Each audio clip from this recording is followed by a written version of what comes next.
volunteers po, thank you so much po sa nakatulong po namin ng paggagawa nito sa team po ni Sir Marky. Maraming salamat po. At syempre po, maraming salamat po sa minamahal po nating Mayor Kuya Yovi Morpe. Dahil kung hindi po niya ito sinusuportahan ng 100%, hindi po laging magiging ganito kaganda at ka-inspiring at ka-meaningful po ang atin pong booth. Kaya naman po, hanggang mamaya pa po kaming gabi dito, puntahan niyo po kami dito. We are booth number 2. Marami pa po tayong mga patikim dito ng sinukmani. Kasama po natin ang Enjoy din po dito na nag-sponsor po sa atin ng free drinks. Salamat din po sa kanila at syempre sa amin pong OMM family.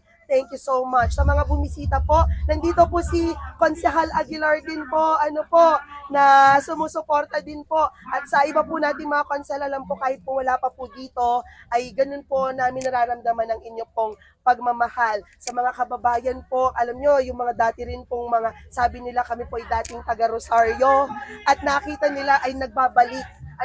Nostalgic ang feeling. At kami po ay lumalaki ang puso dahil sa ganyan. Marami pong salamat. God bless po sa inyo at sana po'y umigi pa ng umigi ang inyong mga buhay. God is good all the time po. Okay po.